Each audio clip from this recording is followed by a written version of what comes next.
안녕하세요. 9월 8일 아침 묵상 시작하도록 하겠습니다.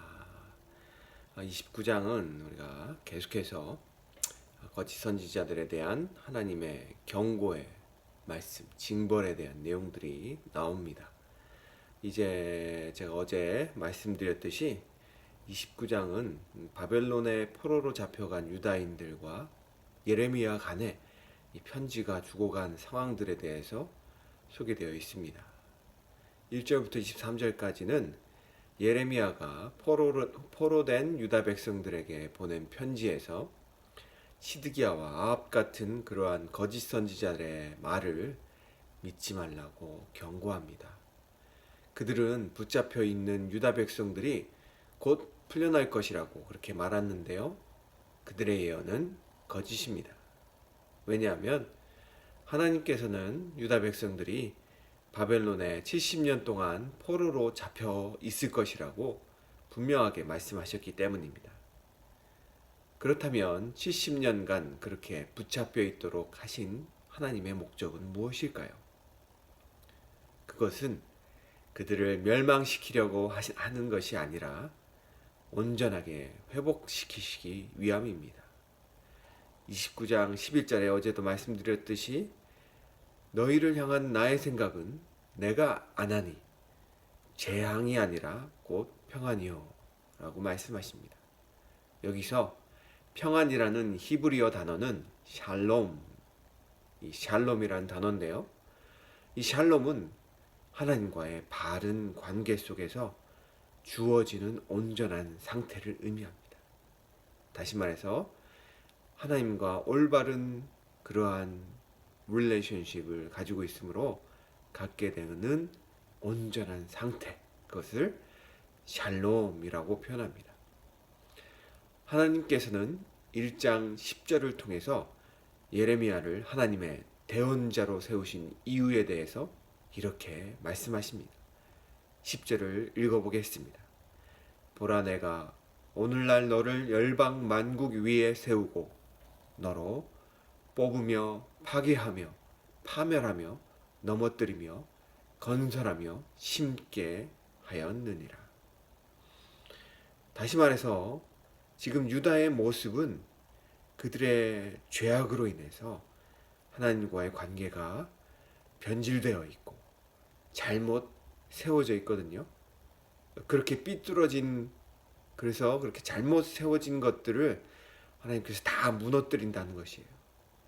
그리고 하나님께서 70년간의 그러한 바벨론의 포로기를 통해서 다시 바르게 세우신다는 것입니다.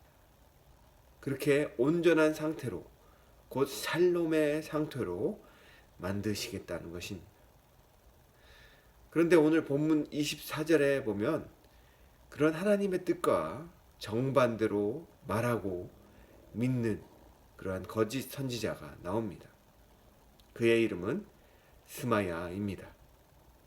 그에 대해서 자세한 소개는 나오지 않지만 느헬 사람이라는 그러한 이야기가 나오고요. 또 그는 지금 바벨론 땅에 유다 백성들과 함께 포로로 잡혀가 있는 것으로 그렇게 보여집니다. 그런데 그는 거기서 예레미야의 예언의 편지를 접한 듯 합니다. 스마야가 믿고 전했던 것, 그것은 바벨론은 금방 망하고 유다 백성들은 곧 해방될 것이라는 그런 내용이었습니다. 스마야의 입장에서는 곧 유다 백성들이 해방이 돼야 되는데 바벨론에서 정착하며 그렇게 살 필요가 없잖아요. 곧 해방이 되는데. 그런데 예레미야는 편지를 통해서 그곳에 있는 유다 백성들에게 집도 짓고 농사도 하며 자녀도 낳고 정착해서 그렇게 살라는 말을 하고 있는 것입니다. 그러니 바벨론의 멸망만 꿈꾸며 유다 백성의 해방만을 말하던 스마야에게 있어서 예레미야의 예언은 얼마나 그를 열불나게 하는 것이었을까요? 그래서 그는 예루살렘에 거주하는 여호야다라는 제사장에게 따지듯이 편지를 보낸 것입니다. 그 내용이 우리가 오늘 읽을 26절부터 28절까지 나옵니다. 제가 읽어보도록 하겠습니다. 여호와께서 너로 제사장 여호야다를 대신하여 제사장을 삼아 여호와의 집 유사로 세우심은 무릇 미친 자와 자칭 선지자를 착고에 채우며 칼을 메우게 하심이거늘.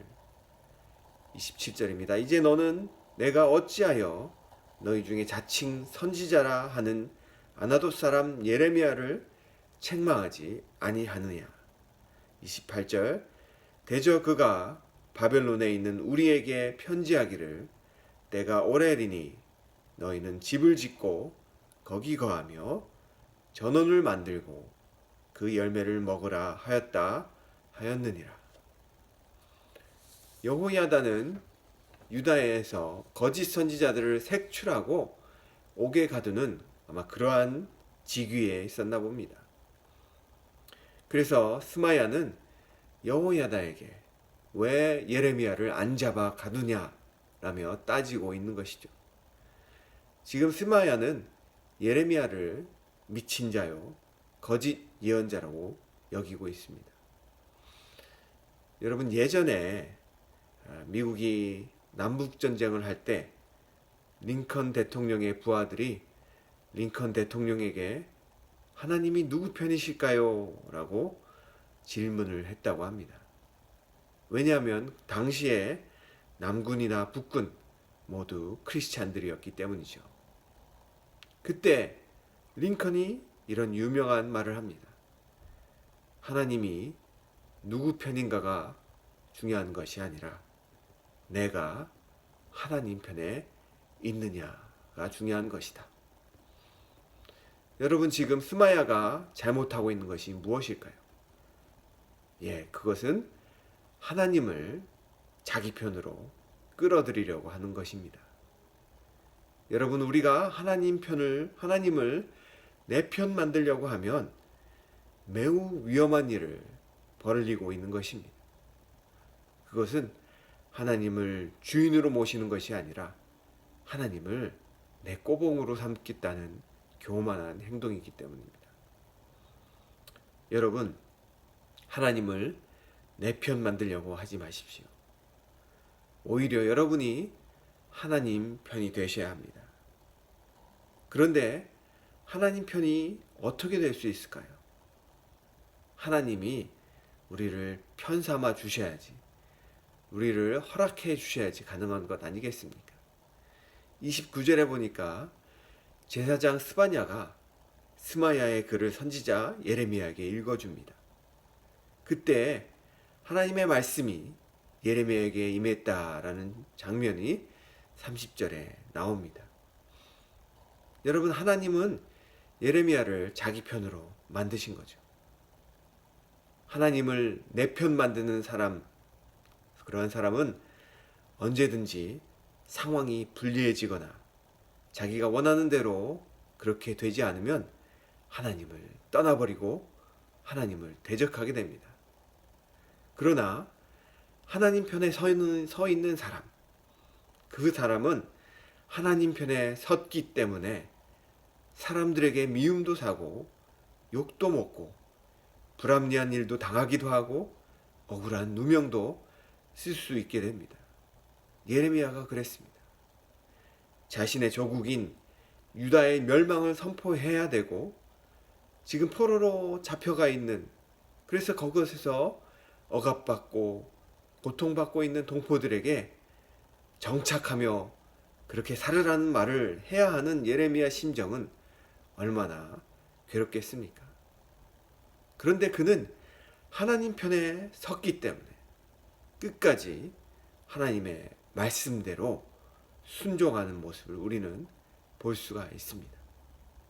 31절에 보면 하나님께서는 스마야가 하나님 당신을 이용하고 있다고 분명하게 말씀합니다.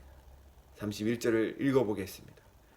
너는 모든 포로에게 글을 보내어 이르기를 여호와께서 느엘람 사람 스마야에게 대하여 이같이 말씀하시되 내가 스마야를 보내지 아니하였거늘 그가 너희에게 예언하고 너희로 거짓을 믿게 하였도다. 하나님은 스마야와 교통하지 않으셨는데, 그에게 예언의 말씀을 주지 않으셨는데, 스마야는 하나님의 이름을 빙자해서 거짓 예언을 하고 있다는 것이죠. 그렇게 하나님을 자기 편으로 만들려고 했던 그러한 스마야의 결국은 어떻게 됩니까? 마지막 32절을 읽어보겠습니다. 그러므로 나 여호와가 이같이 말하노라. 보라, 내가 느헤 사람 스마야와 그 자손을 벌하리니 그가 나 여호와께 패역한 말을 하였음을 인하여 이 백성 중에 거할 그의 사람이 하나도 없을 것이라. 내가 내 백성에게 행하려 하는 선한 일을 그가 보지 못하게 하셨다 하라 여호와의 말이니라. 결국 그나 그의 자손은 하나님이 그의 백성을 위해서 하시려고 했던 선한 일, 그 하나님의 선하심을 볼 수가 없게 되어버립니다. 이 얼마나 무섭고 비참한 일입니까? 그러나 하나님 편에 선 그러한 사람들은 하나님의 선한 일을 보게 됩니다. 그리고 그로 인해 하나님의 선하심을 맛보게 되는 것이죠. 사랑하는 클리프턴 성도님 여러분, 오늘 하루 우리는 하나님을 어떻게 대해야 되겠습니까? 다 같이 기도하시겠습니다. 하나님, 오늘 하루를 살아갈 때 주님, 우리가 하나님 편에 서는 그러한 자가 되게 하여 주시고, 하나님을 내 편 삼으려고 하는 그러한 어리석은 자가 되지 않도록 하나님 인도하여 주시옵소서. 그래서 하나님, 우리 삶 가운데 내가 하나님 편이 되어서 하나님의 선하신 일을 경험하게 하여 주시고, 하나님의 선하심을 우리 삶 가운데 맛보아 알 수 있는 그러한 귀한 하루가 될 수 있도록 하나님 우리를 축복해 주시옵소서. 감사하며 예수님의 이름으로 기도하였습니다. 아멘. 오늘도 주님 안에서 승리하시길 바랍니다.